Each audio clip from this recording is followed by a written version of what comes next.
आय। ओम नमो भगवते वासुदेवाय। ओम नमो भगवते वासुदेवाय। ओम नमो भगवते वासुदेवाय। नारायणं नमस्कृत्यं नरं चैव नरोत्तमं देवीं सरस्वतीं व्यासं ततो जयमुदीरयेत्। नष्टप्रायस्वभद्रेषु नित्यं भागवत सेवया भगवतेरुत्तम श्लोके भक्तेः भवति नैष्टकी। ॐ जन्मान्धस्तन्व्याधिततः चार्थेष्वः विज्ञाश्वराट् तेने ब्रह्महृदयादिकवये मुह्यन्ति यत् सूर्यः।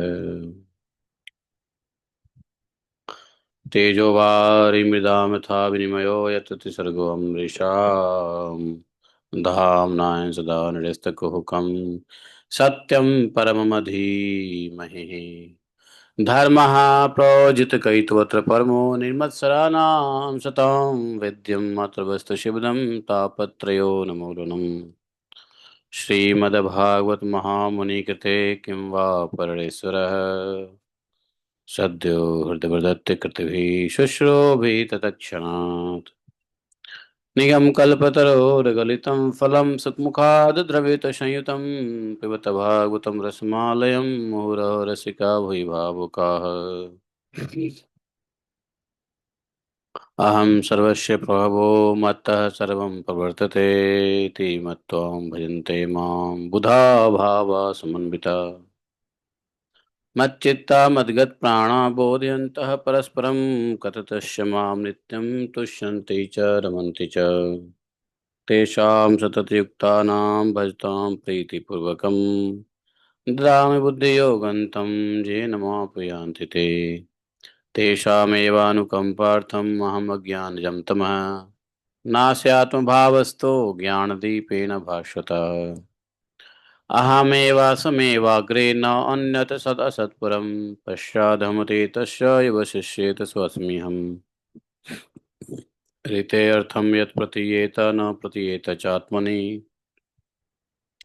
तद्विद्यादात्मनो माया यथा भासो यथात्मः यथा महान्ति भूतानि भूतेषु चावचष्यनु प्रविष्टान्यप्रविष्टानि तथा तेषु न तेष्वम् एतावदेव जिज्ञासं तत्त्वजिज्ञासुनात्मना अन्यव्यतिरेकाभ्यां यत्सात् सर्वत्र सर्वदा।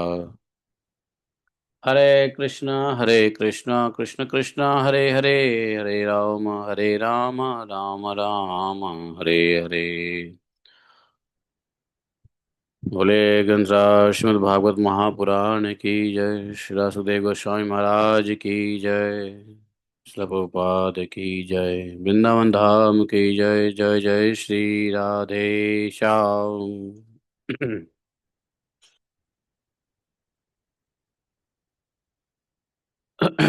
हरे कृष्णा। तो आज हम लोग भागवतम के अंतर्गत भगवान राम के लीला का वर्णन सुखदेव गोस्वामी के मुंह से सुन रहे हैं। नौवां स्कंद 10वां अध्याय श्लोक संख्या 15 तक हो गया था। आज हम लोग श्लोक संख्या 16 से करेंगे।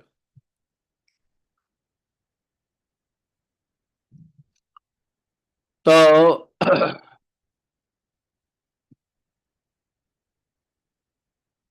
बुद्ध्वा वाली निहते, नहीं, श्लोक संख्या 16। ओके, हाँ, श्लोक संख्या 16 कैसे करेंगे।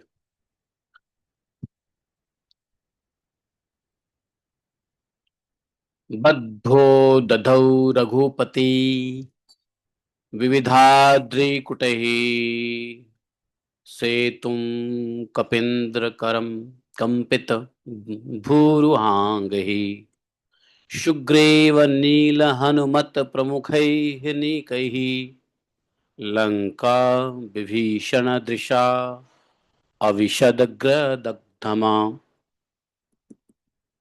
सा वानरेन्द्र बलरुद्ध विहार कुष्ठ श्रीद्वार गोपुर सदो वल विविक्का निर्भज्यमानधीशनध्वज हेमकुंभ शिंगाटका गजकुलै हृदनेव कुर्णा रक्षापतिस्तवद्लोक्य निकुंभ कुंभ द्रुमाक्ष दुर्मुख मुक्षुरांतकांतरिकादीन पुत्रं प्रहस्तमतिकाय किं पनीनाथ सर्वानुगान समहीनोत्थकोस्कुम्भकर्णम् ॐ अज्ञानतिमिरान्धस्य ज्ञानाञ्जनशलाकया चक्षुरुन्मीलितं येन तस्मै श्रीगुरुवे नमः।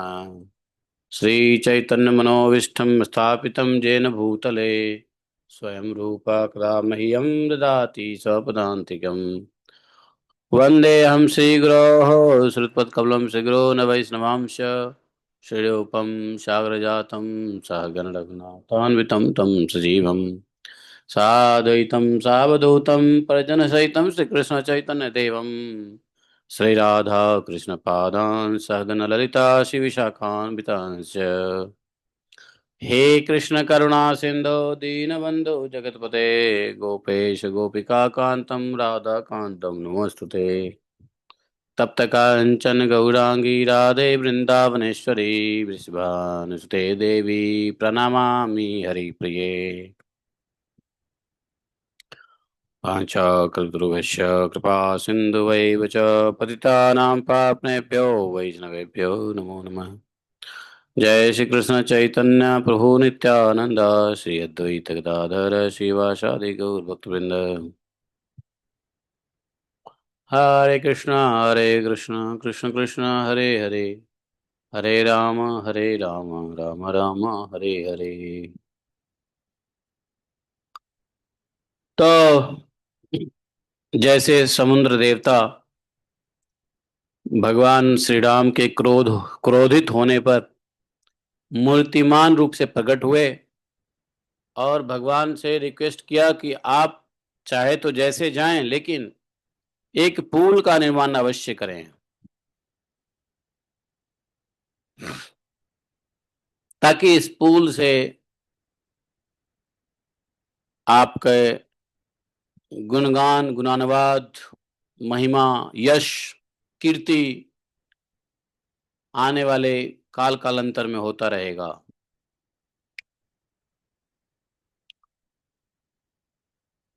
तो तब जाकर भगवान श्री राम ने बहुत से पर्वतों के शिखरों से समुद्र पर पुल बांधा। बड़े बड़े बंदर अपने हाथों से पर्वत उठा उठा कर लाते थे, तब उनके वृक्ष और बड़ी बड़ी चट्टानें थर थर कांपने लगती थी।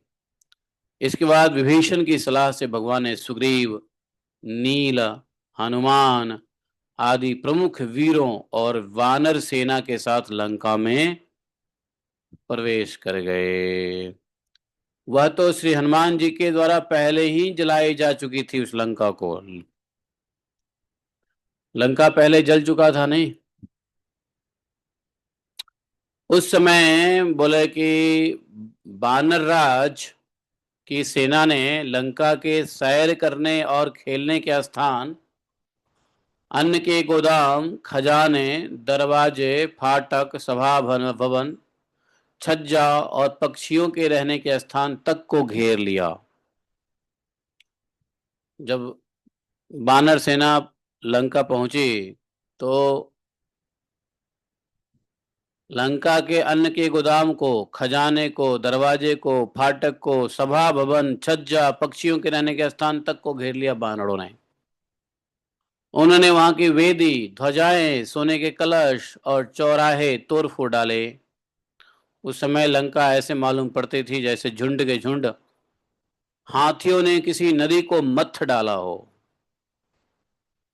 यह देखकर राक्षस राज रावण ने निकुंभ, कुंभ, ध्रुमाक्ष, दुर्मुख, सुरांतक, नरांतक, प्रहस्त, अतिकाय, विकंपन इत्यादि अपने सब अनुचरों, पुत्र मेघनाथ और अंत में भाई कुंभकर्ण को भी युद्ध करने के लिए भेजा।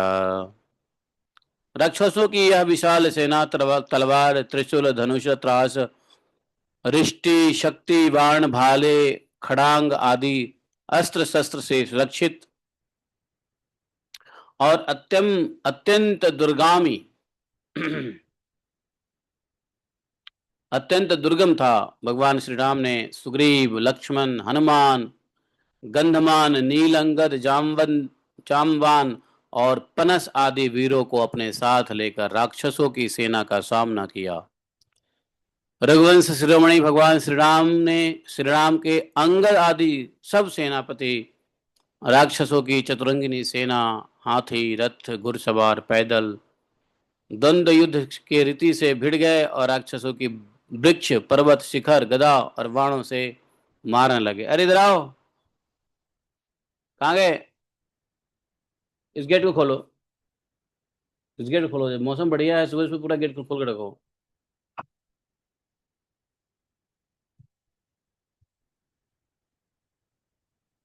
तो जब राक्षस राज रावण ने देखा कि ये बानर सेना तो मेरी सेना का नाश कर रहे हैं, तब वह क्रोध में आकर के पुष्पक विमान पर आरूढ़ हो स्वयं भगवान श्री राम के सामने आ गया। उससे पहले उसके भाई बंधु सब मारे गए। उस समय इंद्र का सारथी मातली बराही तेजस्वी दिव्य रथ लेकर आया और उस पर भगवान श्री राम जी विराजमान हुए। रावण के पास था रथ, तो भगवान के पास रथ नहीं था। तो उस समय मातली,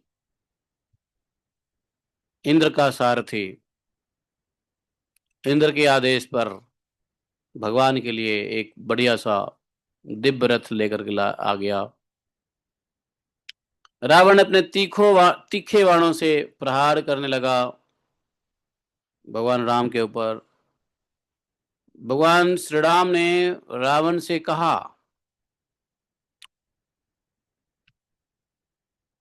लड़ाई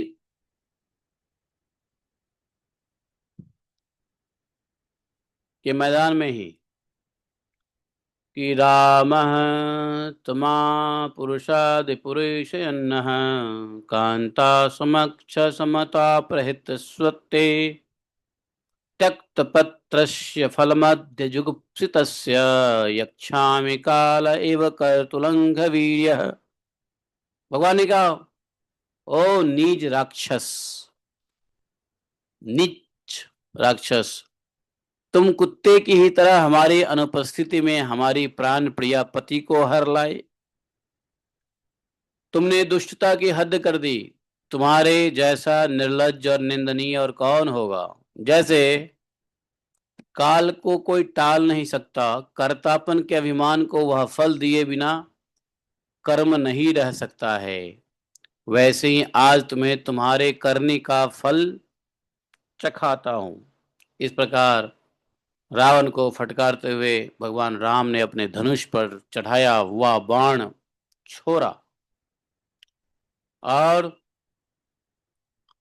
उस बाण के वज्र के समान भगवान राम के जो बाण थे वो वज्र के समान उनके हृदय को विदीर्ण कर तो दिया। वह अपने दसों मुखों से खून उगलता हुआ विमान से गिर पड़ा, ठीक वैसे जैसे पुण्य आत्म लोग भोग समाप्त होने पर स्वर्ग से गिर पड़ते हैं। पुण्यात्मा लोग भोग समाप्त हो जाता है तो स्वर्ग से नीचे गिर जाते हैं, ठीक वैसे ही वो विमान से नीचे गिर गया खून उगलता हुआ। उस समय उसके पूर्वजन अर्थात नगरवासी, परिजन, अपने रिश्तेदार सब हाय हाय करके चिल्लाने लगे।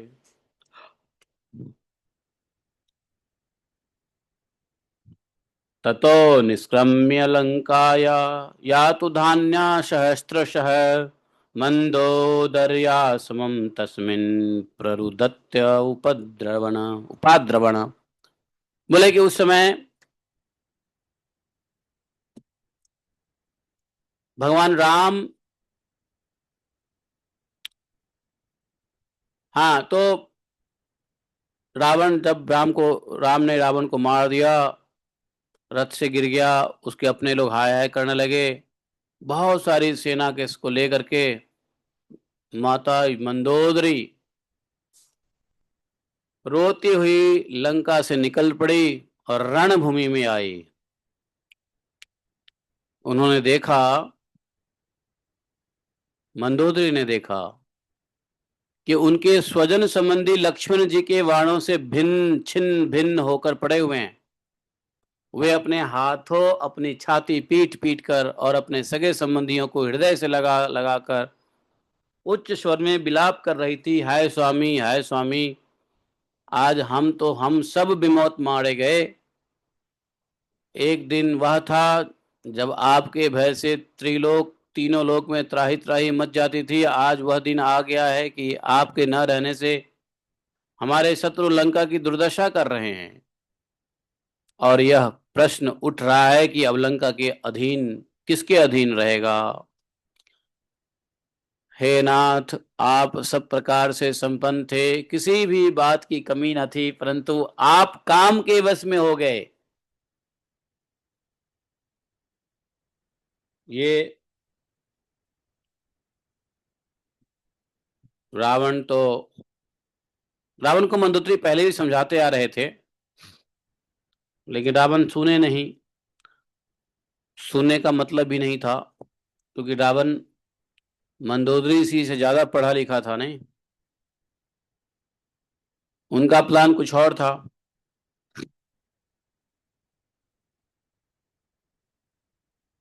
तो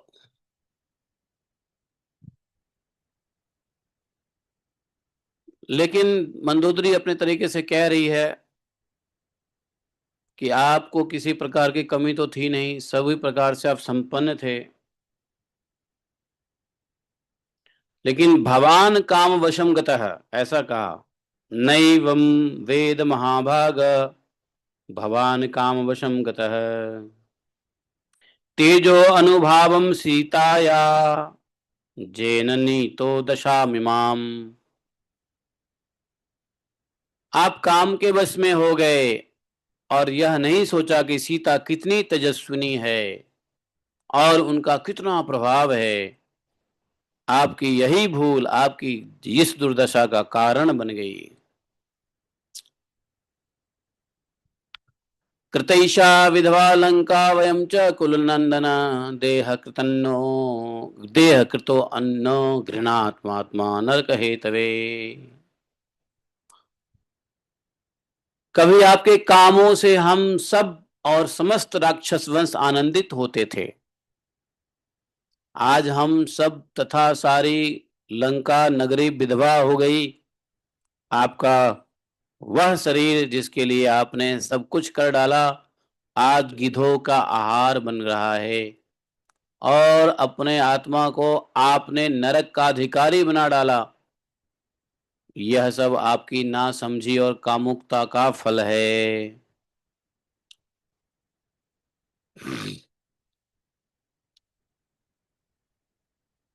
देखो, कथा के पीछे की कथा होती है, अर्थ के पीछे का अर्थ होता है। तो ऊपर से तो ठीक ही कह रही है मंदोदरी कि कामुकता का फल तो यही होता है, नाश। लेकिन उसके पीछे का अर्थ तो कुछ और ही है। रावण को दिया हुआ श्राप भी है। जो वेदशिरा, क्या नाम है, वेदशिरा क्या नाम था उसका लड़की का, वेदवती, वो भी बदला ले रही है। शूर्पणखा ने भी बदला लिया है। और फिर रावण तो राम के हाथों ही उद्धार होना चाह रहे हैं। यहाँ पे वो राम का उद्धार हो रहा है, सॉरी, रावण का उद्धार हो रहा है। रावण का भगवान राम के हाथ से उद्धार हो रहा है। मंदोदरी कह रही है आपने नरक के अधिकारी बना डाला। अरे राम जैसे भगवान के हाथों से मरे कौन नरक का अधिकारी बनेगा। लेकिन ये लोक दृष्टि के से तो नरक का अधिकारी है। लोक दृष्टि से यदि सामान्य जन ऐसा करे, कामुकता ना समझी, तो उसको नरक का अधिकारी बना डालता है फॉर श्योर। तो साधारण जीवों के लिए तो यह लागू हो जाता है, लेकिन वहां रावण के लिए लागू नहीं होता। यह अंदर की कथा है, ये कथा अर्थों के अंदर का अर्थ है।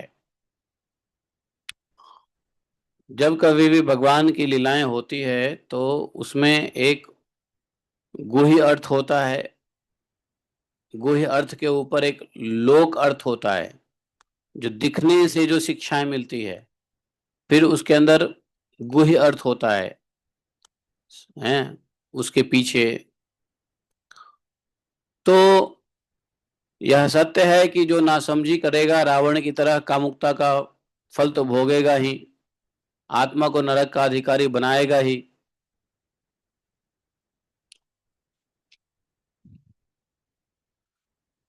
रावण के साथ तो ऐसा नहीं होता, हो सकता। नरक है तवे। श्री सुखदेव जी कहते हैं, परीक्षित जी, कौशलाधीश भगवान श्री रामचंद्र की आज्ञा से विभीषण ने अपने सगे संबंधियों का पितृ यज्ञ की विधि से शास्त्र के अनुसार अंत्येष्टि कर्म किया। भगवान राम ने कहा, खासकर कौन, विभीषण जी से अंत्येष्टि कर्म करवाया गया। इसके बाद भगवान राम ने अशोक वाटिका के आश्रम में अशोक के पेड़ के नीचे बैठे हुई सीता को देखा, और उन्हें, और वे उन्हीं के विरह की व्याधि से पीड़ित एवं अत्यंत दुर्बल हो रही थी। अपना प्राण प्रिय अर्धांगिनी श्री सीता जी को अत्यंत दीन अवस्था में देखकर श्री राम का हृदय प्रेम और कृपा से भर आया है। इधर भगवान का दर्शन पाकर सीता जी का हृदय प्रेम और आनंद से परिपूर्ण हो गया है। उनका मुख कमल खिल उठा। भगवान ने विभीषण को राक्षसों का स्वामित्व, लंकापुरी का राज्य और कल्प की दो आयु, एक कल्प की अ, एक कल्प की आयु दी। एक कल्प तक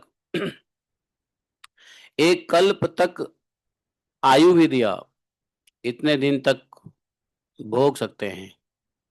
और इसके बाद पहले सीता जी को विमान पर बिठाकर अपने भाई लक्ष्मण सहित सुग्रीव एवं सेवक हनुमान जी के साथ स्वयं भी भगवान राम विमान पे बैठ करके 14 वर्ष व्रत का पूरा हो जाने पर उन्होंने अपने नगर अयोध्या की यात्रा वापसी की। उस समय रास्ते में ब्रह्मा आदि लोकपाल गण उन पर बड़े प्रेम से पुष्पों की वर्षा कर रहे थे। समझे? और इधर तो ब्रह्मा आदि बड़े आनंद से भगवान की लीलाओं का गान कर रहे थे, और उधर जब भगवान को यह मालूम हुआ कि भरत जी केवल गोमूत्र को पकाया हुआ जौ का दलिया खाते हैं, गोमूत्र में पकाया हुआ जौ के दलियों को पानी में नहीं पका रहे हैं, गाय के मूत्र में पका रहे हैं, फिर वही खा रहे हैं। भगवान को यह भी मालूम हुआ कि बलकल पहनते हैं, कोई कपड़ा नहीं पहनते हैं, वलकल पहनते हैं। भरत जी और पृथ्वी पर घास बिछाकर सोते हैं, डाव डाव कहते हैं घास को, घास को बिछाकर सोते हैं। एवं उन्होंने जटाएं बढ़ा रखी है। बड़े दुखी हुए भगवान राम भरत जी के रहने को सुन करके। उनकी दशा का स्मरण कर परम करुणाशील भगवान का हृदय भर आया है। जब भरत को मालूम हुआ कि मेरे बड़े भाई भगवान श्री राम आ रहे हैं, तब वे पूर्ववासी मंत्री और पुरोहितों के साथ लेकर अपने भगवान की पादुकाएं सिर पर रखकर उनकी अगवानी के लिए चले। जब भरत जी अपने रहने के स्थान नंदीग्राम से चले, तब लोग उनके साथ साथ मंगल गान करते बाजे बजाते चलने लगे। वेदवादी ब्राह्मण बार बार वेद मंत्रों का उच्चारण करने लगे और उसकी ध्वनि चारों ओर गूंजने लगी। सुनहरी कामदार पताकाएं फैलाने लगी। सोने से बड़े हुए रंग बिरंगे ध्वजाएं, सजे हुए रथ, सुनहले साज सज्जा, सुंदर घोड़े, सोने की कवच पहने हुए सैनिक उनके साथ साथ चलने लगे। सेठ साहूकार, श्रेष्ठ वीरांगनाएं, पैदल चलने वाले कई सैनिक और महाराजाओं के छोटी बड़ी बहुत सी वस्तुएं उनके साथ लेकर चले। भगवान को देखते ही प्रेम के उद्रेक से भरत जी का हृदय हा गदगद हो गया है। नेत्रों से आंसू छलक आए हैं। भरत जी राम जी के चरणों में गिर पड़े हैं। उन्होंने प्रभु के सामने उनकी पादुकाएं रख दी और हाथ जोड़कर खड़े हो गए। वही पादुका जो पादुका भरत मिलन से लेके आए थे। नेत्रों की आंसू की धारा बहती ही जा रही थी भरत जी के आंखों से। भगवान ने अपने दोनों हाथों से पकड़कर बहुत देर तक भरत जी को हृदय से लगाए रखा। भगवान के नेत्र जल से भरत जी का स्नान हो गया। इसके बाद सीता जी और लक्ष्मण जी के साथ भगवान श्री राम ने ब्राह्मण और पूजनीय गुरुजनों को नमस्कार किया और सारी प्रजा ने बड़े प्रेम से सिर झुकाकर भगवान के चरणों में प्रणाम किया। उस समय उत्तर कौशल देश की रहने वाली समस्त प्रजा अपने स्वामी भगवान को बहुत दिनों के बाद आए देख अपने दुपट्टे हिला हिलाकर पुष्पों की वर्षा करते हुए आनंद से नाचने लगी। भरत जी ने भगवान की पादुकाएं ली, विभीषण जी ने श्रेष्ठ चावर, सुग्रीव ने पंखा और हनुमान जी श्वेत छत्र ग्रहण किया। परीक्षित जी क्या कहने, शत्रुघ्न जी ने धनुष और तरकश, सीता जी ने तीर्थों के जल से भरा हुआ कमंडलू और अंगद ने सोने का खड़ग और जामवान ने ढाल उठा ली। इन लोगों के साथ भगवान पुष्पक विमान पर विराजमान हो गए। चारों तरफ यथास्थान स्त्रियां बैठ गई, बंदी जन स्तुति करने लगे। उस समय पुष्पक विमान पर भगवान श्री राम की ऐसी सेवा हुई मानो ग्रहों के साथ चंद्रमा उदय हो रहे हो। इस प्रकार भगवान ने भाइयों का अभिनंदन स्वीकार करके, पूजा पाठ स्वीकार करके उनके साथ अयोध्यापुरी में प्रवेश किया। और उस समय वह पूरी अयोध्यापुरी बड़े आनंद उत्सव से परिपूर्ण हो रहा था। राजमहल में प्रवेश करके उन्होंने अपनी माता कौशल्या, अन्य माताओं, गुरुओं, बराबर के मित्रों, छोटों का यथा योग्य सम्मान किया तथा उनके द्वारा किया हुआ सम्मान स्वीकार किया। श्री सीता जी और लक्ष्मण जी भी भगवान के साथ साथ सबके प्रति यथा योग्य व्यवहार किए। जो जिस लेवल के थे उस लेवल से मिलन हुआ। किसी के चरण स्पर्श किए, किसी से गले लगे, किसी से हाथ मिलाए, किसी से हाथ जोड़े, यथा योग्य व्यवहार किया। उस समय जैसे मृतक शरीर में प्राणों का संचार हो जाता है, वैसे माताएं अपने पुत्रों को आगमन से हर्षित हो उठी। उन्होंने उनको अपनी गोद में बिठा लिया और अपने आंसुओं से उनका अभिषेक किया। उस समय उनका सारा शोक मिट गया। इसके बाद वशिष्ठ जी ने दूसरे गुरुजनों के साथ विधि पूर्वक भगवान की जटा उतरवाई और बृहस्पति ने जैसे इंद्र का अभिषेक किया था वैसे ही चारों समुद्रों के जल आदि से उनका अभिषेक किया। इस प्रकार सिर से स्नान करके भगवान श्री राम ने सुंदर वस्त्र, पुष्पमालाएं और अलंकार धारण किए। सभी भाइयों और जानकी जी ने भी सुंदर सुंदर वस्त्र और अलंकार धारण किए। सब के सब सज धज गए। सबों के बीच भगवान राम अत्यंत शोभायमान हो रहे थे। भरत जी ने उनके भगवान राम के चरणों में गिरकर उन्हें प्रसन्न किया और उन्हें आग्रह करने पर भगवान श्री राम ने राज सिंहासन स्वीकार किया। जब भरत जी ने कहा कि महाराज अब आप अपना राज सिंहासन संभालो, इसके बाद वे अपने अपने धर्म में तत्पर वर्णाश्रम के आचार को निभाने वाली प्रजा का पिता के समान पालन करने लगे। भगवान राम, उनकी प्रजा भी उन्हें अपने पिता ही मानती थी। परीक्षित जी, जब समस्त प्राणियों को सुख देने वाले परम धर्मज्ञ भगवान श्री राम राजा हुए, तब था तो त्रेता युग था, तो त्रेता युग, परंतु मालूम होता था मानो सतयुग ही है। जब भगवान राम अयोध्या के राजा हुए, उस समय वन, नदी, पर्वत, वर्षा, द्वीप, समुद्र और सब के सब प्रजा के लिए कामधेनु के समान समस्त कामनाओं को पूर्ण करने वाले बने रहे थे। इंद्रिय अतीत भगवान श्री राम के राज्य करते समय किसी को मानसिक कष्ट नहीं होता था। राम राज्य में कभी किसी प्रजा को मानसिक कष्ट नहीं होता था, शारीरिक रोग नहीं होते थे। बुढ़ापा, दुर्बलता, दुख, शोक, भय, थकावट नाम मात्र के लिए भी नहीं था राम राज्य में। यहाँ तक कि जो मरना नहीं चाहते थे उनकी मृत्यु भी नहीं होती थी। मृत्यु उसी की होती थी जो इच्छा से शरीर त्यागना चाहता था। भगवान श्री राम ने एक पत्नी का व्रत धारण कर रखा था। ये एक व्रत होता है। वैसे राजाओं में, क्षत्रिय राजाओं में कई पत्नियों को धारण करने की आम रूल है, लेकिन जब कोई व्यक्ति एक पत्नी पे आ जाता है, एक पत्नी का नियम लेता है, तो वो उनके लिए व्रत हो जाता है। तो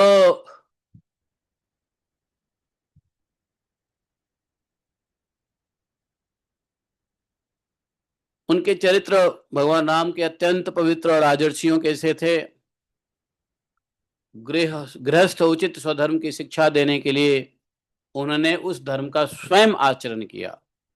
सती शिरोमणि सीता जी अपने पति के हृदय का भाव जानती रहती थी। वे प्रेम से, सेवा से, शील से, अत्यंत विनय से तथा अपनी बुद्धि और लज्जा आदि गुणों से अपने पति भगवान श्री राम जी का चित्त चुराती रहती थी। समझे? भगवान श्री राम ने गुरु वशिष्ठ को अपना आचार्य बनाया। थे भी दशरथ के समय ही थे। और उत्तम उत्तम सामग्रियों से उन्होंने एक महायज्ञ का आरंभ किया। स्वयं भगवान है, फिर भी अपने आप ही अपने सर्वदेव स्वरूप स्वयं प्रकाश आत्मा का यज्ञ किया। उन्होंने होता को पूर्व दिशा, ब्राह्मण को दक्षिण, अर्घ्यों को पश्चिम और उद्गाता को उत्तर दिशा दान में दे दिया। उनके बीच में इतनी भूमि बच रही थी जितनी भूमि, वह उन्होंने आचार्य को दे दिया। और उनका यह निश्चय था कि संपूर्ण भूमंडल पर एकमात्र अधिकारी निष्प्रिय ब्राह्मण ही है। भगवान राम का ऐसा निश्चय था, इस पूरे भूमंडल पर एकमात्र अधिकारी, पूरे भूलोक का अधिकारी निष्प्रिय ब्राह्मण ही है। इस प्रकार सारे भूखंड, भूमंडल का दान करके उन्होंने अपने शरीर के वस्त्र और अलंकार ही अपने पास रखे। और इसी प्रकार महारानी सीता जी के पास भी केवल मांगलिक वस्त्र आभूषण बचे रहे, बस बाकी सब ब्राह्मणों में दान कर दिया भगवान राम ने। पूरी पृथ्वी, जब आचार्य आदि ब्राह्मणों ने देखा कि भगवान श्री राम तो ब्राह्मणों को ही अपना इष्ट देव मानते हैं। कौन देखा? आचार्य आदि ब्राह्मणों ने, वशिष्ठ जी ने और भी लोगों ने, ये ब्राह्मण को ही अपना इष्ट देव मानते हैं, तो उनके हृदय में ब्राह्मणों के प्रति अनंत स्नेह है भगवान राम के हृदय में। तब उनका हृदय प्रेम से द्रवित हो गया। उन्होंने प्रसन्न होकर सारी पृथ्वी भगवान को लौटा दी और कहा, तो पहले भगवान राम ने ब्राह्मणों को सारा दान दे दिया, पूरा पृथ्वी का दान दे दिया। लेकिन ब्राह्मण, देखो ब्राह्मण को भी भगवान का भक्त होना, तो जब ब्राह्मणों को लगा, ब्राह्मण भी बड़े प्रेम करते थे भगवान से, द्रवित हो गए, प्रसन्न होकर के सारी पृथ्वी पुनः भगवान को लौटा दी। और ब्राह्मणों ने कहा, दान में दिया हुआ पृथ्वी ब्राह्मण प्रेम स्नेह बस भगवान को लौटाया। और भगवान से कहा ब्राह्मणों ने, ते तु ब्रह्मण्य देवस्य वात्सल्यम वीक्ष्य संस्तुतम प्रीताः क्लिन्न धीयस्तस्मै प्रत्यार्थिवाद भासे। बोले, हे प्रभु, आप सब लोगों के एकमात्र स्वामी हैं। आप तो हमारे हृदय के भीतर रहकर अपनी ज्योति से अंधकार, अज्ञान का अंधकार भी नाश कर रहे हैं। ऐसी स्थिति में भला आपने हमें क्या नहीं दे रखा है? आपने हम सबको सब कुछ दे रखा है। आपका ज्ञान अनंत है। पवित्र कीर्ति वाले पुरुष में आप सर्वश्रेष्ठ हैं। उन महात्माओं को जो किसी को किसी प्रकार की पीड़ा नहीं पहुंचाते, आपने अपने चरण कमल दे रखे हैं। ऐसा होने पर भी आप ब्राह्मणों को अपना इष्ट देव मानते हैं। हे भगवान, आपके इस राम रूप को हम नमस्कार करते हैं। ये बोला, नमो ब्राह्मण्य देवाय रामाय कुंठ वेद मेध से उत्तम श्लोक धुर्याय नस्त दंडार्पिताग्रहे। रामाय कुंठ मेध से, तो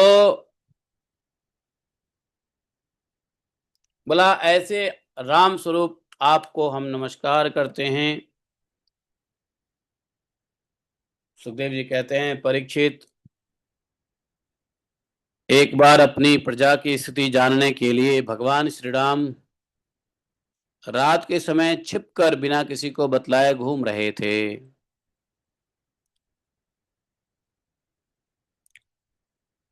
उस समय उन्होंने किसी के मुख से यह बात सुनी है। जब भगवान राम रात के समय छिपकर घूम रहे थे तो उनके राज्य की एक प्रजा ने अपने पत्नी को डांट रहा था, कह रहा था, अरे दुष्ट कुलटा, तो पराये घर में रहकर आई है। स्त्री लोभी राम भले ही सीता को रख ले, परंतु मैं तुझे पुनः नहीं रख सकता, घर से निकल जा। ऐसा एक नागरिक कह रहा था। सचमुच सब लोगों को प्रसन्न करना बहुत टेढ़ी खीर है।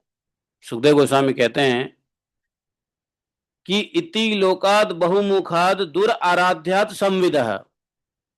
इति लोकात, इस संसार में, बहुमुखाद, सबको, सबके मुंह को प्रसन्न करना, दुराराध्या संविदा, यह बहुत ही मुश्किल है, कठिन कार्य है,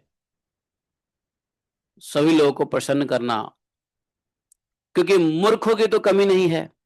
जब भगवान श्री राम ने बहुतों के मुंह से ऐसी बात सुनी तो वे लोक अपवाद से कुछ भयभीत से हो गए। उन्होंने श्री सीता जी का परित्याग कर दिया और वे वाल्मीकि मुनि के आश्रम में रहने लगी। सीता जी उस समय गर्भवती थी। समय आने पर उन्होंने एक साथ दो पुत्र उत्पन्न किए, जुड़वा। उनका नाम हुआ लव और कुश। वाल्मीकि मुनि के वाल्मीकि मुनि के वाल्मीकि मुनि ने उनके जात कर्म आदि संस्कार कराए, उन्हीं के आश्रम में रुके थे। लक्ष्मण जी के दो पुत्र हुए, इधर अंगद चित्रकेतु। भरत जी के भी दो पुत्र हुए, तक्ष और पुष्कल। शत्रुघ्न जी के भी दो पुत्र हुए, उनका नाम हुआ सुबाहु सुतसेन। तो उधर लवकुश, अंगद चित्रकेतु, तक्ष पुष्कल, सुबाहु सुतसेन, ये 8 भाई, चारों भाइयों के दो दो पुत्र, 8 हो गए। भरत जी ने दिग्विजय में करोड़ों गंधर्वों का संहार किया है। उन्होंने सबका उन्होंने उनका सब धन लाकर अपने बड़े भाई श्री राम जी की सेवा में निवेदन किया है। शत्रुघ्न जी ने मधुबन में मधु के पुत्र शत्रुघ्न जी मधुबन में मधु के पुत्र लवण नामक राक्षस को मारकर यहाँ मथुरा नाम की पुरी बसाई।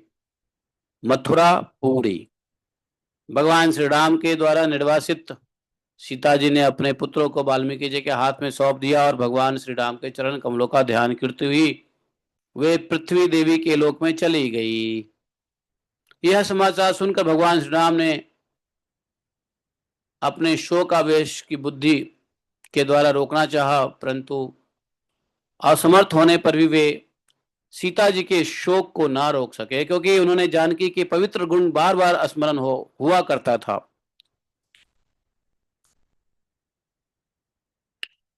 जितने भी पवित्र गुण थे सीता जी के अंदर, वो सब बार बार स्मरण कर रहे थे राम जी। सीता जी का वियोग चाह करके भी वो नहीं रोक सके, क्योंकि उन्हें जानकी जी के पवित्र गुण बार बार स्मरण हुआ। इसलिए परीक्षित जी, यह स्त्री और पुरुष का संबंध सब कहीं इसी प्रकार दुख का कारण है। 17वें श्लोक में, 11 अध्याय के 17वें श्लोक में कह रहे हैं। बोला कि स्त्री पुं प्रसंग एता दृक् सर्वत्र त्रास समावह आप ईश्वराणाम किमुत ग्राम्यस्य गृहचेतसः। बोले कि परीक्षित, यह स्त्री और पुरुष का संबंध सबका ही इसी प्रकार दुख का कारण है। यह बात बड़े बड़े समर्थ लोगों के विषय में भी ऐसा ही है। फिर ग्रह आसक्त वे विषयी पुरुष के संबंध में क्या कहना। बड़े बड़े पुरुषों के संबंध में यह लागू होता है। भगवान राम भी हैं, स्त्रियों के गुणों को याद करके शोकावेश हो रहे हैं, अपने शोक को नहीं संभाल पा रहे हैं। तो क्या कहना। बाकी विषय आसक्त पुरुष, ग्रह आसक्त पुरुष के संबंध में क्या कहना। इसके बाद भगवान श्री राम ने ब्रह्मचर्य धारण करके 13,000 वर्ष तक अखंड रूप से अग्निहोत्र किया। 13,000 वर्ष। उसके बाद अपना स्मरण करने वाले भक्तों के हृदय में अपने उन चरण कमलों को स्थापित करके वे दंडकवन में, दंडकवन के कांटों से बिंध गए थे। अपने स्वयं प्रकाश परम ज्योतिर्मय धाम चले गए। भगवान के समान प्रतापशाली और कोई नहीं। फिर उनसे बढ़कर तो और कोई हो भी कैसे सकता है परीक्षित जी। उन्होंने देवताओं की प्रार्थना से ही यह लीला विग्रह धारण किया था। ऐसी स्थिति में रघुवंश शिरोमणि भगवान श्री राम के लिए यह कोई बड़ा गौरव की बात नहीं है कि उन्होंने अस्त्र शस्त्र से राक्षसों को मार डाला या समुद्र पर पुल बांध दिया। भला उन्हें शत्रुओं का मारने के लिए बंदरों की सहायता की आवश्यकता क्या थी। ये सब भगवान की एकमात्र लीला है और कुछ नहीं। भगवान श्री राम का निर्मल यश समस्त पापों को नाश कर देने वाला है।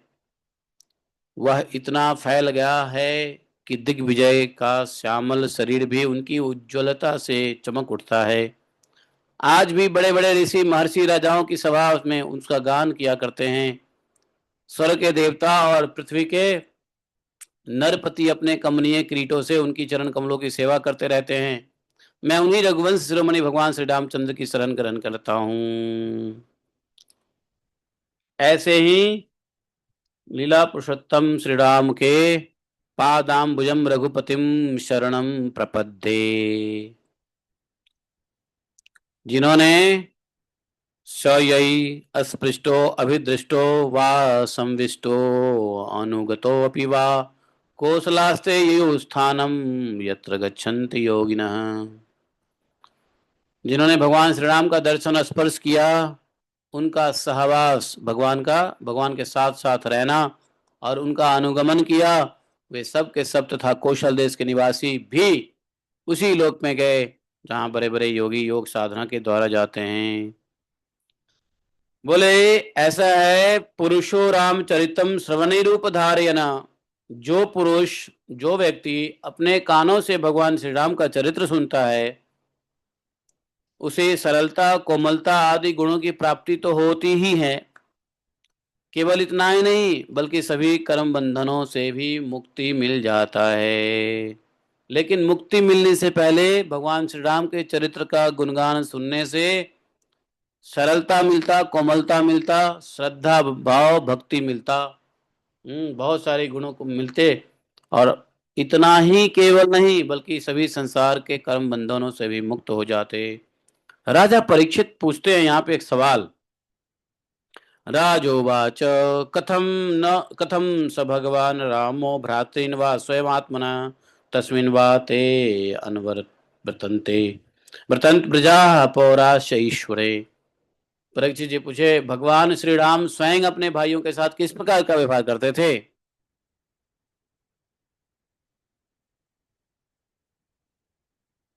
और भारत आदि भाई प्रजाजन और जितने भी अयोध्यावासी भगवान श्री राम के प्रति कैसा बर्ताव करते थे, ये थोड़ा सा बताइए। भाई और प्रजा, भगवान राम से बर्ताव कैसे करते थे। सुखदेव जी कहते हैं, ऐसा है,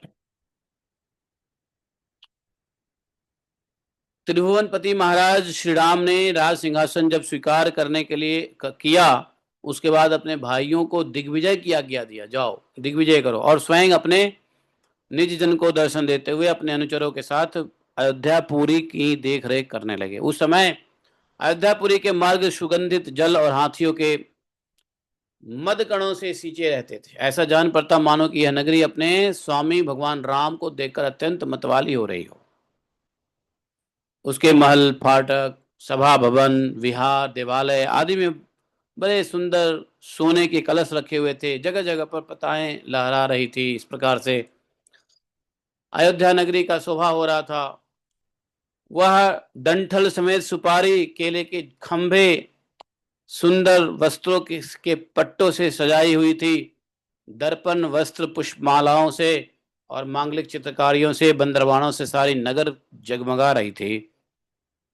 अयोध्यावासी अपने हाथों में तरह तरह की भेंट लेकर भगवान के पास आते और भगवान से प्रार्थना करते कि देव, पहले आपने ही वाराह रूप में पृथ्वी का उद्धार किया था, अब आप ही इसका पालन कीजिए। पृथ्वी का उद्धार यदि आपने किया तो पालन कौन करेगा, इसलिए आप ही पृथ्वी का पालन कीजिए। उस समय जब प्रजा को मालूम होता कि बहुत दिनों के बाद श्री राम जी इधर पधारे हैं, तो सभी स्त्री पुरुष उनके दर्शन की लालसा लालसा से घर दौर सब छोड़कर दौड़ के भागे। सब ऊंटी ऊंटी अट्टारियों पे चढ़ जाते, अतृप्त नयनों से सब देखने लग जाते भगवान को, और भगवान के वो पुष्पों की वर्षा करते हैं। ऐसा जहां से भी भगवान राम गुजरते अपने अयोध्या में। इस प्रकार राजा का निरीक्षण करके भगवान फिर भगवान प्रजा के निरीक्षण करने के लिए निकलते थे। तो जहाँ जिस राजमार्ग से गली से जाते, सब महिलाएं अपनी परकोटों पर चढ़ के भगवान राम का दर्शन करती, फूल चढ़ाती। जब भगवान प्रजा का निरीक्षण करके भगवान फिर अपने महल में आ जाते, तो उनके वे महल पहले की तरह, वे उनके महल पूर्ववर्ती राजाओं के द्वारा सेवित थे। उसमें इतने बड़े बड़े सब प्रकार के खजाने थे जो कभी समाप्त नहीं होते थे।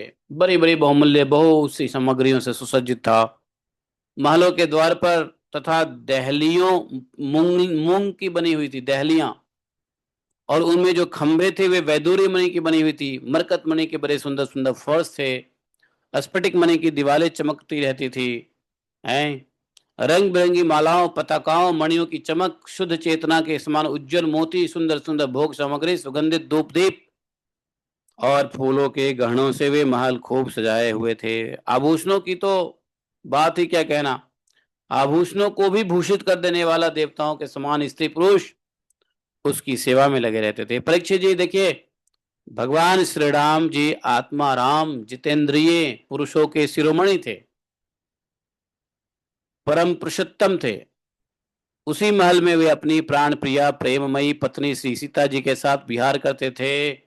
सभी स्त्री पुरुष जिनके चरण कमलों का ध्यान करते रहते हैं, वही भगवान श्री राम बहुत वर्षों तक धर्म की मर्यादा का पालन करते हुए समय के अनुसार भोगों का उपभोग करते रहे। इस प्रकार से उनकी रहनी सहनी होती, प्रजा बड़े खुश, रोज रोज भगवान के दर्शन करते, भगवान भी प्रजाओं की बड़ी ख्याल करते। और यहाँ पे जो है, इसी 2 चैप्टर के साथ सुखदेव गोस्वामी ने भगवान श्री रामचंद्र जी के लीलाओं का वर्णन समाप्त कर दिया। समझे। भागवत में बस इतना ही, भगवान रामचंद्र जी के लीला। हम्म।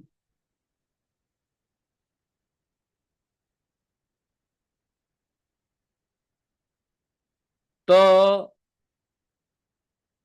भगवान राम के अवतारों, दशावतार में भगवान राम का भी अवतार आता है ना, नहीं आता। तो भगवान राम का अवतार जब आता है, तो जयदेव गोस्वामी, क्या नाम उनका, जयदेव गोस्वामी जो दशावतार लिखते हैं उसमें क्या कहते हैं? वितरसि दीक्षुरने धिकपति कामनीयम दशमुखमौलिबलिं रमणीयम केशवधृता राम शरीरा। जय जगदीश हरे, जय जगदीश हरे, जय जगदीश हरे। भीतरसि दिक्षुरने दिक्पति कमनीयम। हम्म। दशमुख मौलि बलिम रमणीयम केशवदीता राम शरीरा। जय भग जगदीश हरे। तो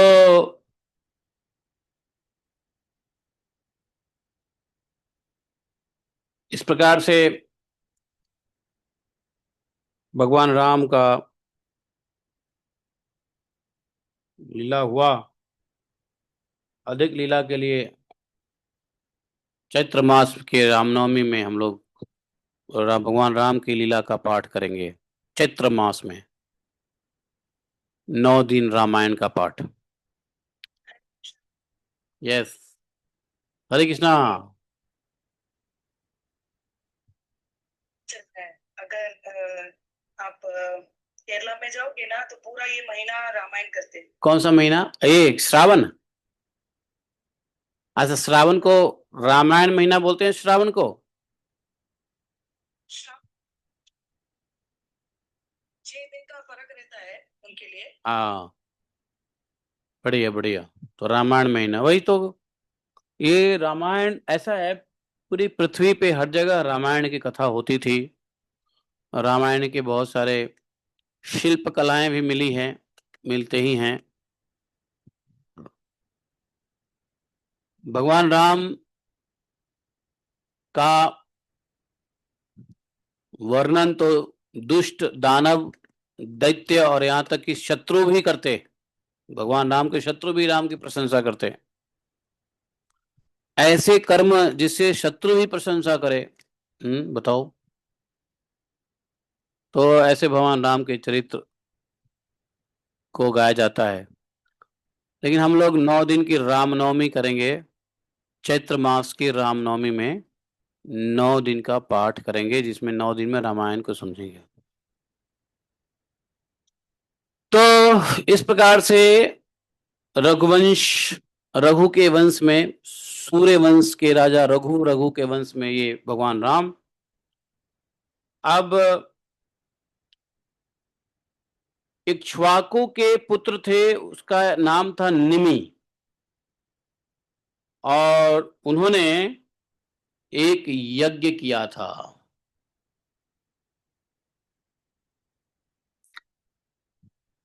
है? नहीं नहीं।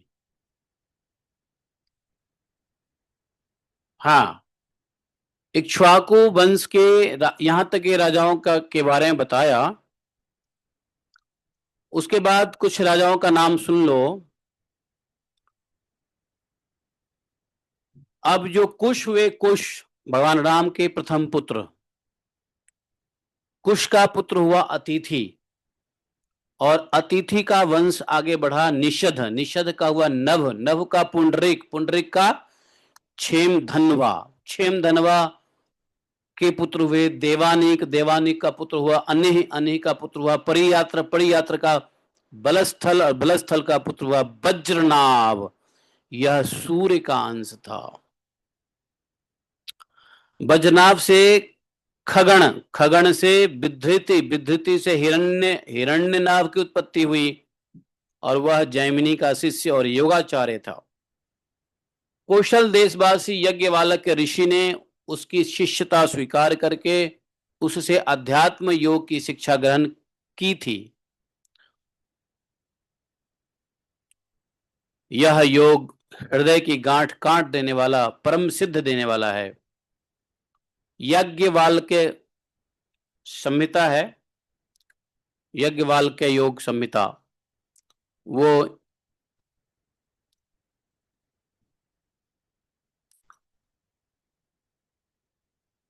इसी हिरण्यनाभ और यज्ञवाल्क्य के बीच की संहिता है। अब हिरण्यनाभ ये सब भगवान राम के पुत्र हुए हैं, भगवान राम के ही वंशज में हुए हैं। ये सब कहां से है? लव लव कुश, कुश का वंश चल रहा है, कुश।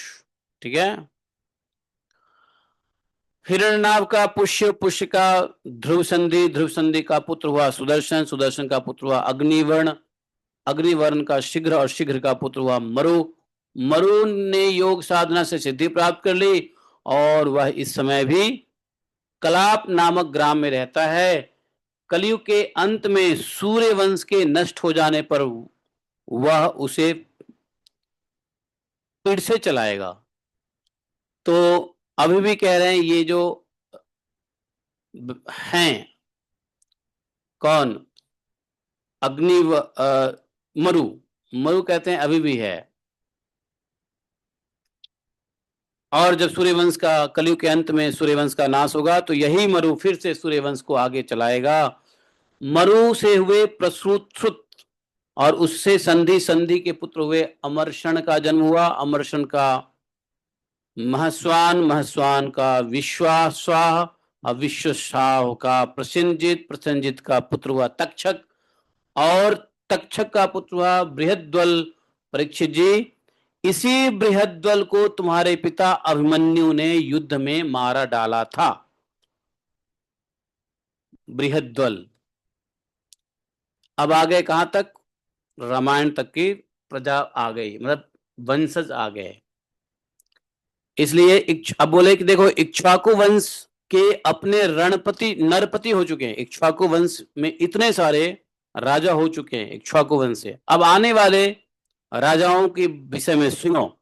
ये जो तुम्हारे पिताजी ने बृहद्वल को मारा, उसका पुत्र हुआ बृहद्रण, बृहद्रण का हुआ उरिक्रय, उसका हुआ वत्सवृद्ध, वत्सवृद्ध का हुआ प्रतिव्योम, प्रतिव्योम का हुआ भानु, भानु का पुत्र होगा सेनापति दिवाक, दिवाक का पुत्र हुआ सहदेव, सहदेव का बृहदस्व, बृहदस्व का हुआ भानुमान, भानुमान का पुत्र हुआ प्रतिकाश्व, प्रतिकाश्व का पुत्र हुआ सुप्रतीक, सुप्रतीक का हुआ मरुदेव, मरुदेव का हुआ सुनक्षत्र, सुनक्षत्र का हुआ पुष्कर, पुष्कर का पुत्र हुआ अंतरिक्ष, अंतरिक्ष का सुतपा, और उसका पुत्र होगा अमित्रजित।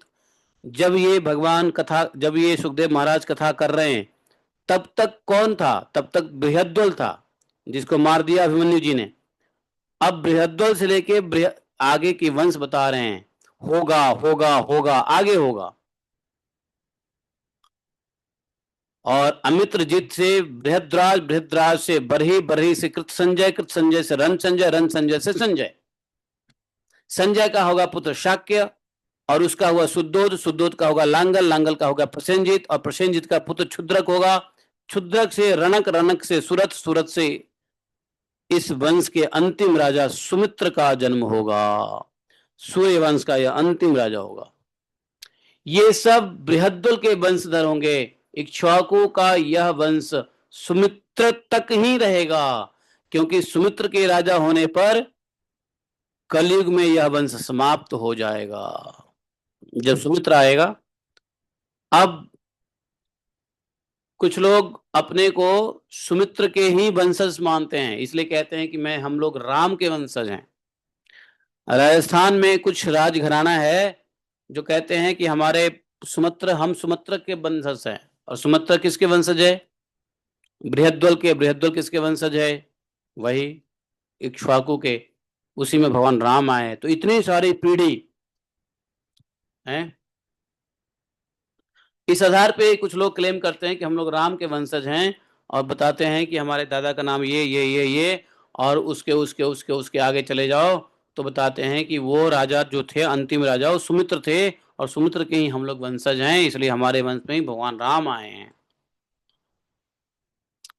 ऐसा।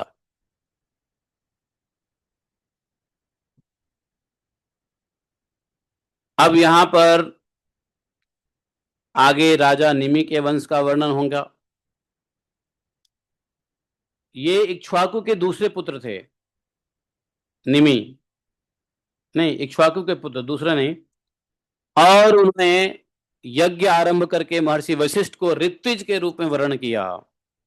वशिष्ठ जी ने कहा कि राजेंद्र, इंद्र अपने यज्ञ के लिए मुझे पहले से ही वर्ण कर चुका है। मैं इंद्र का उसका यज्ञ पूरा करके मैं तुम्हारे आसपास, जब उसका मैं यज्ञ पूरा कर दूंगा तब तुम्हारे पास आऊंगा। पहले मुझे इंद्र का यज्ञ करवाना पड़ेगा, तब तक तुम यहीं रुको।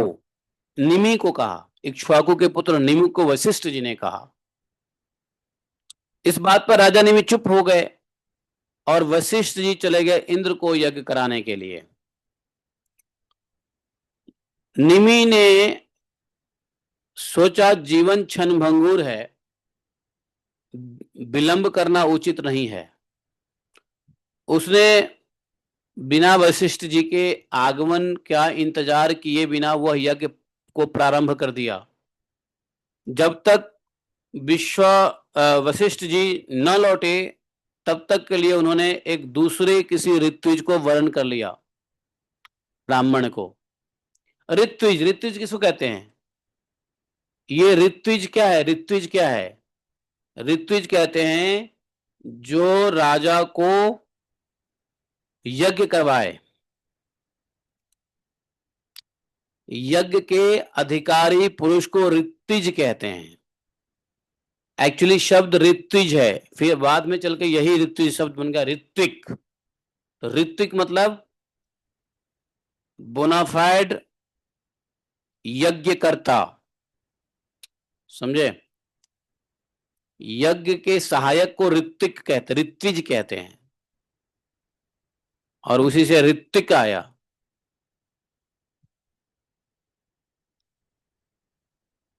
तो इंतजार नहीं किया गुरु वशिष्ठ देव का और किसी दूसरे ऋत्विज को अपना वर्ण किया, सेट किया और यज्ञ को प्रारंभ कर दिया।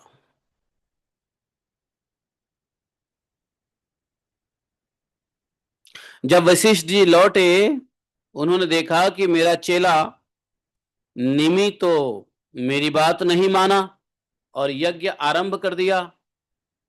क्रोधित हुए और वशिष्ठ जी ने निमि को श्राप दे दिया।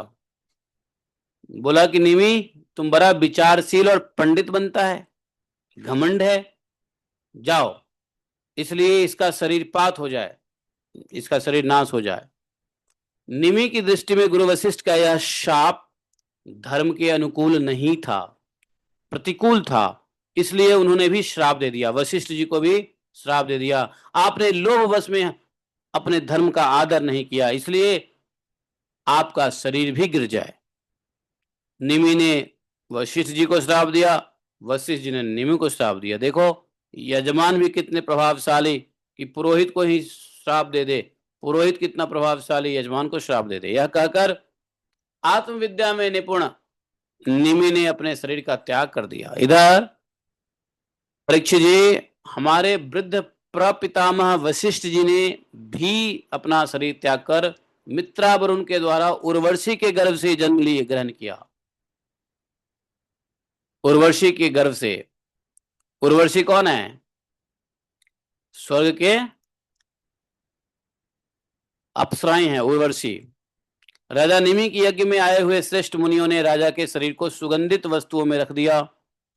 जब शरीर छोड़े निमि, जब सत्र याग की समाप्ति हुई तब देवता लोग आए, तब उन लोगों ने उनसे प्रार्थना किया, हे मुनियों, आप लोग समर्थ हैं, यदि आप प्रसन्न हैं तो राजा निमि का यह शरीर पुनः जीवित कर दीजिए। देवताओं ने कहा ऐसा ही हो। उस समय निमि ने कहा कि नहीं नहीं नहीं, मुझे शरीर बंधन नहीं चाहिए, मुझे दोबारा नहीं जिंदा होना है। निमि की आत्मा ने कहा होगा। विचारशील मुनिजन अपने बुद्धि को पूर्ण रूप से श्री भगवान में ही लगा देते हैं और उन्हें भगवान के चरण कमलों के भजन में ही आनंद आता है। एक न एक दिन यह शरीर तो अवश्य छूटेगा। तो निमि तो वैसे भी आत्मज्ञानी थे, दोबारा क्यों शरीर को पकड़ते? शरीर तो एक बंधन है, शरीर पकड़ते ही भूख लगेगा, प्यास लगेगा, बहुत सारी नेचुरल कॉल्स आएंगे, हैं? इस शरीर को निर्वाह करने के लिए कितनी टेंशन है। शरीर बंधन में निमि ने कहा नहीं नहीं, मुझे ये शरीर बंधन नहीं चाहिए। मुझे सिर्फ भगवान के चरण कमलों का भजन करना है। एक न एक दिन यह शरीर अवश्य छूटेगा ही, छूटता ही है। इस भय से भी भयभीत होने के कारण वे शरीर का भी संयोग नहीं चाहते, वे तो मुक्त होना चाहते हैं। इसलिए मैं अब दुख शोक भय के मूल कारण इस शरीर को धारण नहीं करना चाहता हूं। जैसे जल में मछली के लिए सर्वत्र ही मृत्यु के अवसर हैं, वैसे ही इस शरीर के लिए भी इस संसार में मृत्यु ही मृत्यु है। ये बड़ा अच्छा एग्जाम्पल दिया है। कहा कि देखो, देहम नावरुत से हम दुख शोक भयावहम सर्वत्रास्य यतो मृत्यु मत्स्या नामुद के यथा। मत्स्या नामुद के, जैसे मछली जल में रहती है तो उसके चारों बगल मृत्यु ही मृत्यु, को कौन उसको खा जाए, कौन उसको पकड़ ले, कौन उसको है, उसको पता नहीं।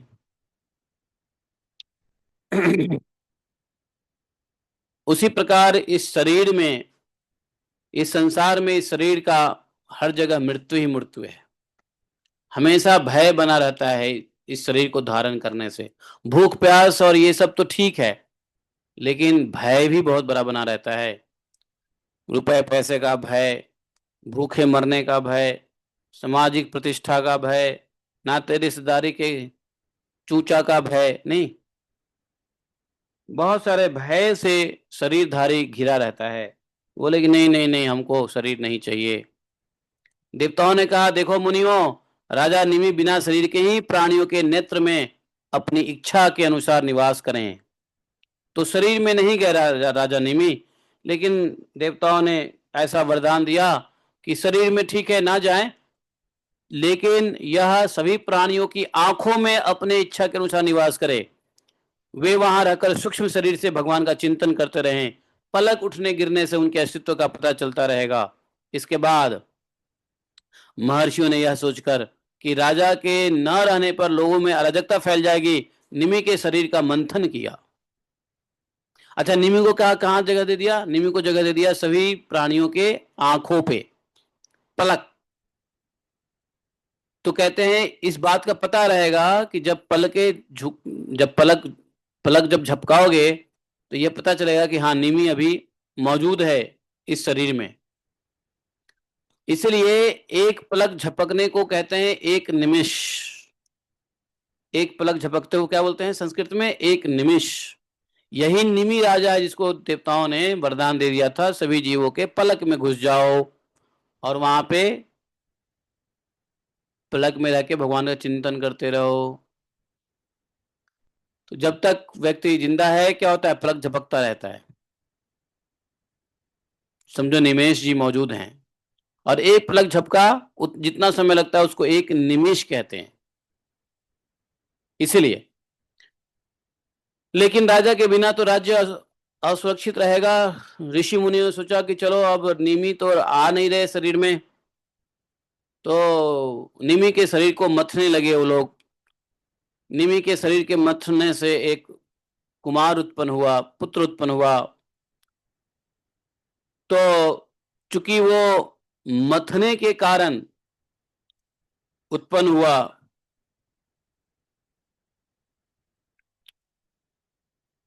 तो इसलिए उसका नाम पड़ा जनक।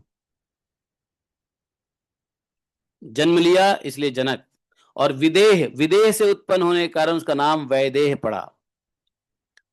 मंथन से उत्पन्न होने के कारण, चूंकि निमि के शरीर से मंथन हुआ और उससे निकले राजा जनक, इसलिए उनका नाम हुआ मिथिल। और इसी राजा जनक मिथिल ने मिथिलापुरी बसाई, जहां पे सीता जी, भगवान राम का विवाह हुआ। मिथिलापुरी, मिथिलापुरी की राजधानी कहाँ हुई? जनकपुर। जनक जी ने जिस पुर का बसाया उसको जनकपुर कहे और पूरी नगरी को मिथिलापुरी बताया। राजधानी जनकपुर हो गया। तो मिथिल से मिथिलापुरी, विदेह से उत्पन्न हुआ वैदेह, और जन्म लिया इसके कारण जनक। ऐसा। परीक्षित जी, जनक का पुत्र हुआ उदावसु, उदावसु का नंदीवर्धन, नंदीवर्धन का सुतकेतु, सुतकेतु का देवरात, देवरात का पुत्र हुआ बृहद्रथ, बृहद्रथ का हुआ महावीर्य, महावीर्य का सुधृति, सुधृति का धृष्टकेतु, धृष्टकेतु का हर्षव, और उसका पुत्र हुआ मरु।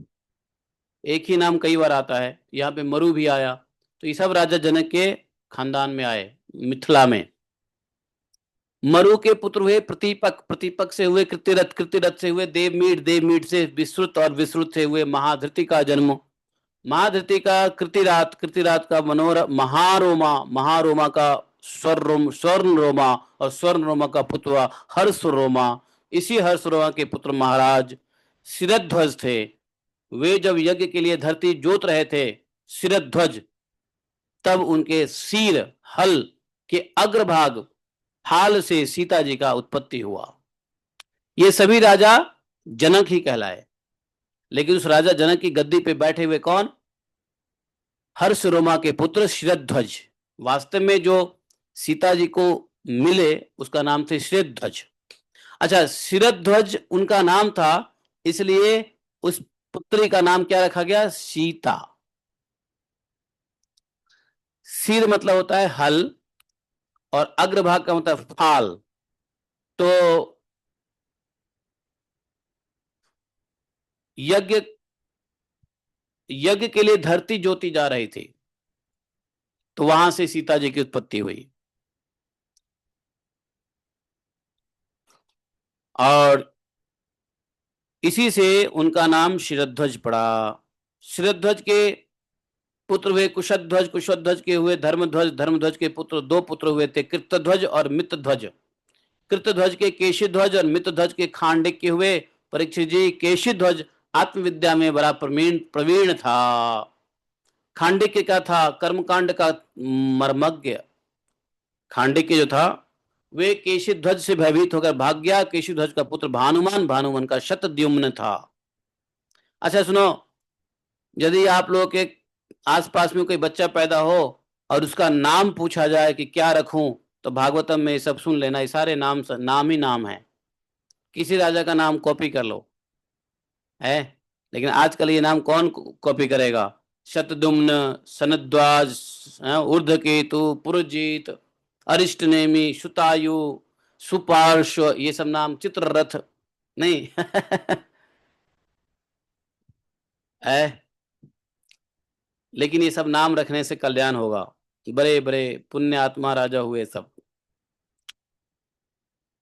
तो नाम के तो भागवतम में देखो, नेम, नेम शास्त्र भी है भागवतम में, जितना नाम ढूंढ लो मिल जाएगा आपको।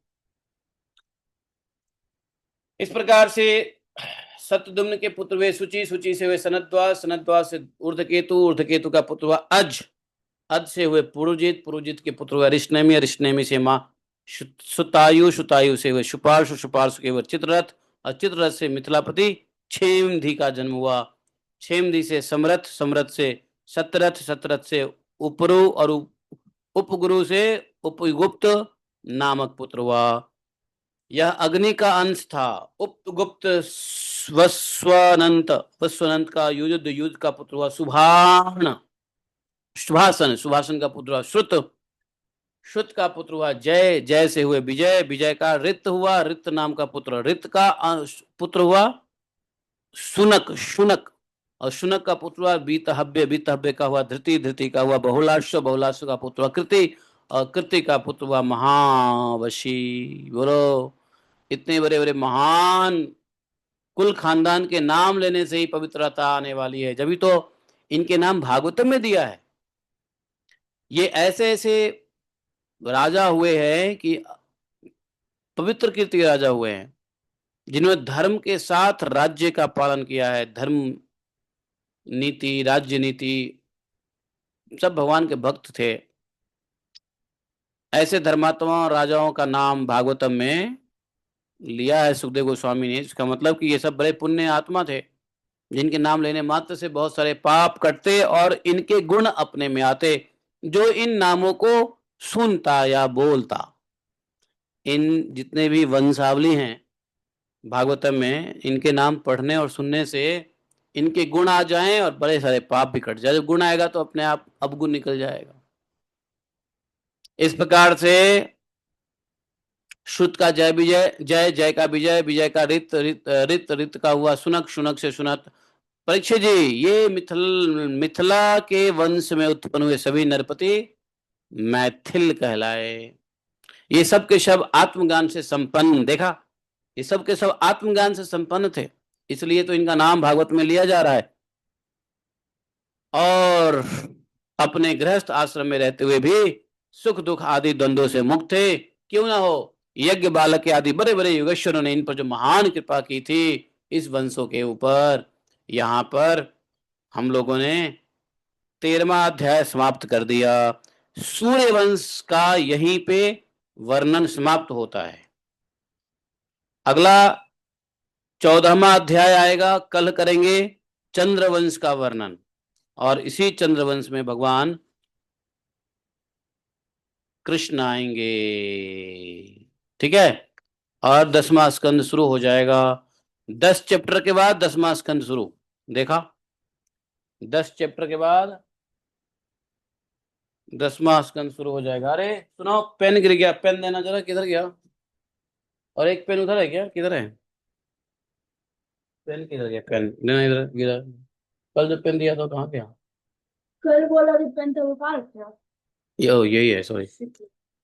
तो हम लोग चंद्रवंश, सूर्यवंश के जो राजा हुए, और खासकर मिथिला के सभी राजाओं, सब आत्मज्ञानी राजाओं का हम लोगों ने नाम सुना। तो आज के लिए इतना ही। 14वें अध्याय में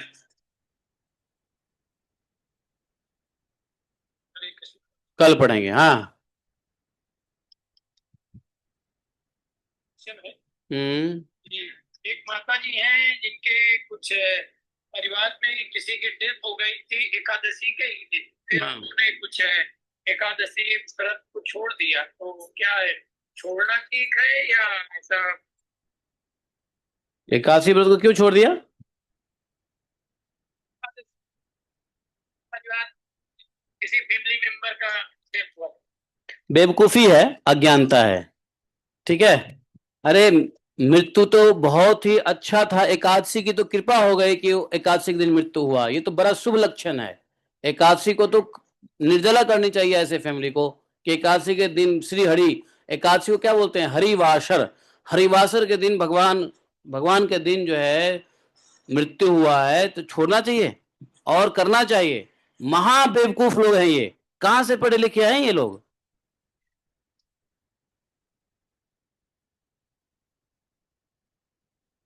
हो गई है तो सबको पता चल जाएगा। नहीं नहीं नहीं, ये सब महाबेवकूफी है, कोई ज्ञान नहीं है, समझे ना? इन लोगों को पकड़ के जो है ना भगवान का नाम करवाओ। इतने अज्ञानी लोग, जो एकादशी जैसे शुभ दिन कोई जाता है तो एकादशी छोड़ देंगे। छे, बताओ, ऐसे भी अज्ञानता, अज्ञानता की ये पराकाष्ठा है? तो कौन माता जी है, अभी यहाँ बैठी है क्या वो? है? नहीं नहीं नहीं नहीं, ऐसा बिल्कुल भी नहीं करना। मैं, देखो, मेरी बात बड़ी कड़वी है, मैं बोल दिया, लेकिन सॉफ्टली बता रहा हूँ कि एकादशी के दिन हरिवासल होता है, हरिवासल में मृत्यु होना बहुत शुभ है। और जन्म मृत्यु जरा व्याधि तो संसार में चलता रहता है, एकादशी क्यों छोड़ना? ऊपर से आप पाप कर रहे हो, अगला एकादशी के दिन शरीर छोड़ के तो गया, बढ़िया गति होगी, और आप लोग एकादशी छोड़ कर गए और पाप में फंसोगे। हैं? मेरी भी मदर इन लॉ काशी के लिए डेथ की थी, बट काशी तो ऐसा नहीं होता, छोड़ना होता है। एकादशी छोड़ ही नहीं सकते हैं, ये अज्ञानता है। बाप रे बाप, इतनी अज्ञानता बड़ी पड़ी है दुनिया में, क्या करे आदमी, मतलब कुछ आदमी कुछ भी जो है ना बहाना बना लेता है?